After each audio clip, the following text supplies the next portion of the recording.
imagine a landscape so brutal that the sun feels like a hammer, and the sand acts as an industrial oven. In the heart of the Kalahari and the shifting sands of the Namib, water is often nothing more than a memory, and shade is a luxury found only in dreams. Most animals flee this scorched earth, driven out by the relentless 115 Fahrenheit heat that turns the air into a furnace. But one icon stands its ground, unyielding, majestic, and oddly serene.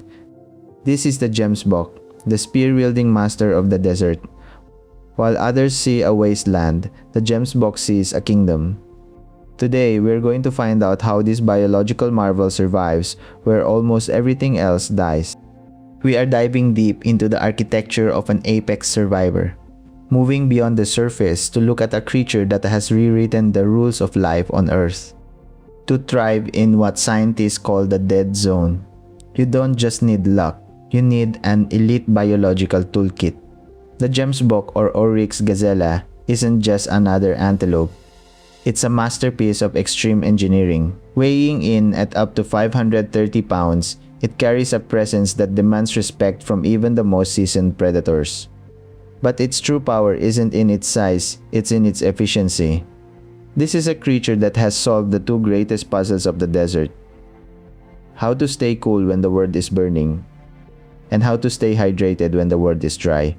We aren't just looking at a survivor today, we're looking at a conqueror that has turned the deadliest environment on the planet into its personal kingdom.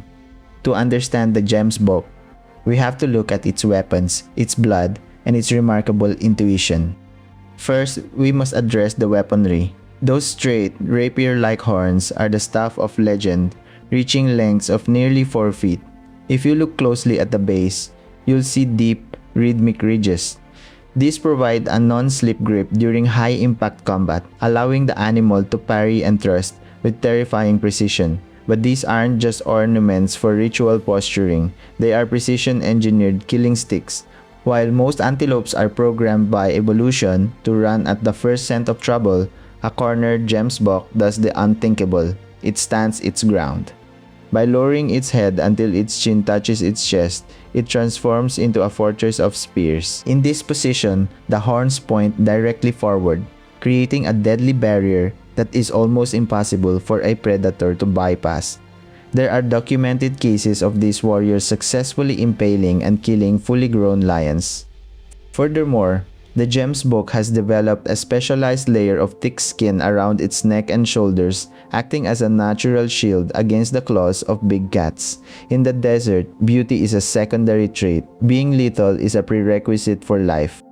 But the Gemsbok's most impressive battle isn't fought against lions, it's fought against the laws of thermodynamics.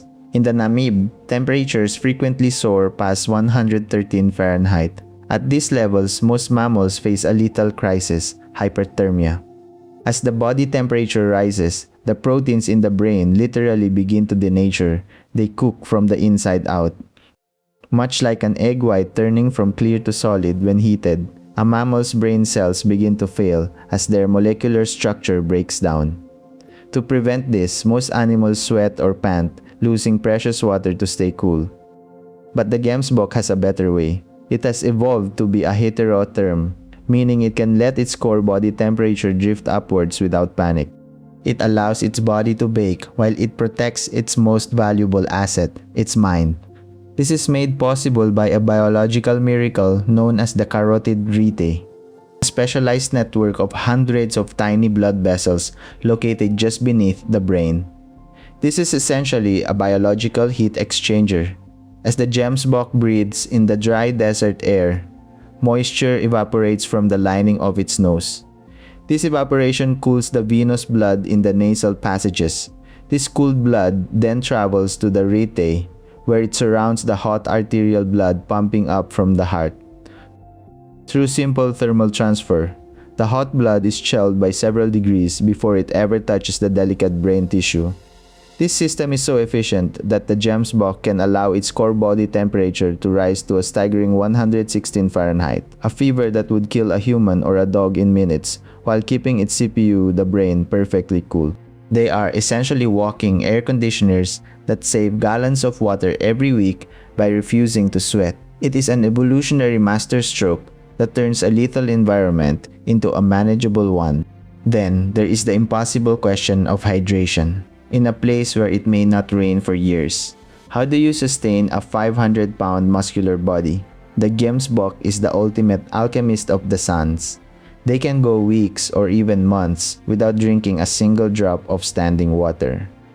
Their secret: the sama melon and deep earth tubers.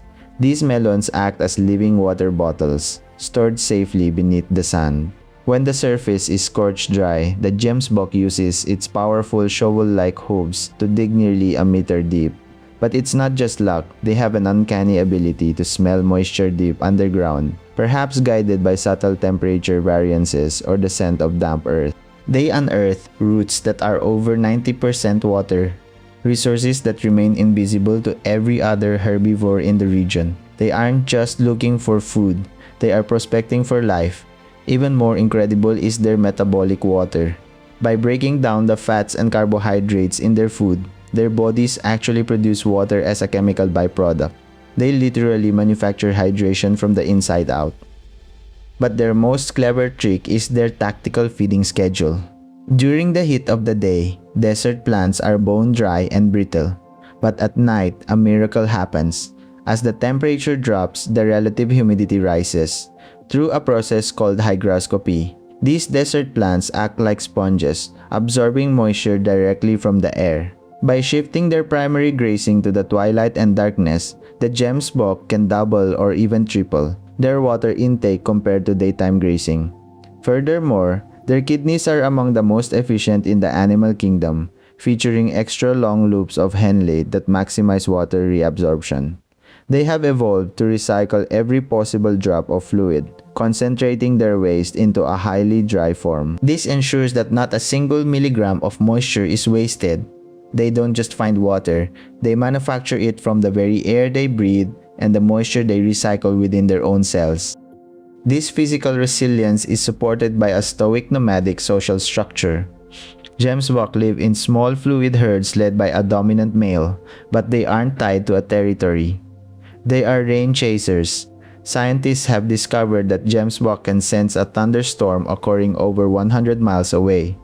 They will begin a trek across the dunes, guided by the scent of petrichor, the smell of rain on dry earth, and the subtle change in atmospheric pressure. They aim to reach the green flush of new grass before any other species. Their striking black and white face masks aren't just for looks, they serve as high-contrast signals. In the shimmering, blinding heat of the desert, where voice calls would be lost to the wind, these marks allow herd members to communicate through subtle head tilts and movements. It's a silent, visual language that keeps the herd synchronized across the vast, empty dunes, ensuring that no individual is left behind in the hunt for the next oasis.